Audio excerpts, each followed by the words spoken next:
Good evening friend, welcome to my channel. তো সকলকে সবার প্রথম জানাই শুভ নববর্ষের অনেক অনেক শুভেচ্ছা ও অভিনন্দন। আশা করি সকলেই ভালো আছেন, আমিও বেশ ভালোই আছি। তো নববর্ষে উপলক্ষে আজকে যে যে রেসিপিগুলো বানালাম, তো চলুন সেইগুলো আপনাদেরকে শেয়ার করলাম। আর দেরি না করে রেসিপিটা শুরু করা যাক। এখানে 500 মাটনকে ভালোভাবে ধুয়ে রেখে দিলাম। প্রেশার কুকার গরম হতে 2 চামচ সাদা তেল, এলাচ, লবঙ্গ, দারুচিনি দিয়ে দিলাম গোটা জিরে 1 চামচ আর গোটা ধনে 1 চামচ। তো গোটা জিরে ধনে ভাজা ভাজা হয়ে গেলে দিয়ে দিলাম মিডিয়াম সাইজের 2টো পেঁয়াজকে কুচিয়ে রেখেছিলাম, সেটা দিয়ে দিলাম।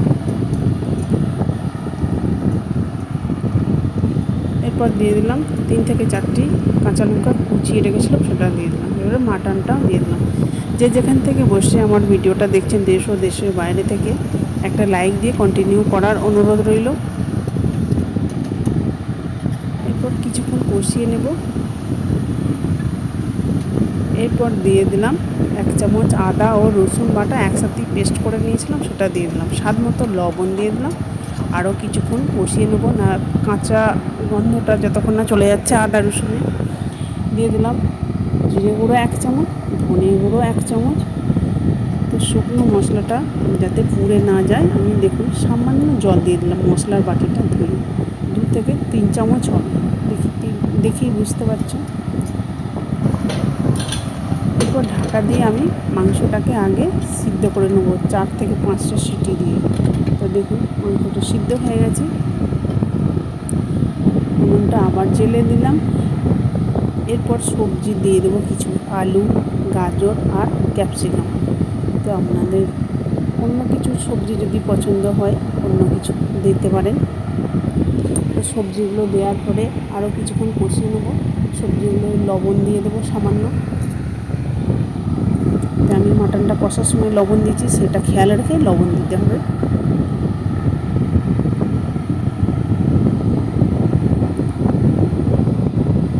তো প্রেসার কুকারটা আমার ছোটো মনে হচ্ছে, এটাতেই অল্প হয়ে গেছে। এরপর আমাকে চাল দিতে হবে। টক দই দিয়ে দিলাম এখানে প্রায় 200 গ্রামের মতো। প্রেসার কুকারটা আমি চেঞ্জ করে একটু বড়ো সাইজে নিয়ে নিলাম, দেখুন। এরপর বাসমতি চাল 200 গ্রাম ধুয়ে তুলে দিলাম। এরপর অফ ক্যামেরায় আমি বেরেস্তা বানিয়ে রেখেছিলাম, কিছু দিয়ে দিলাম। একটা লেবুকে 2 টুকরো করে হাফটা রস দিয়ে দিলাম। এরপর ঢাকা দিয়ে একটা সিটি দিয়ে দিলেই হয়ে যাবে।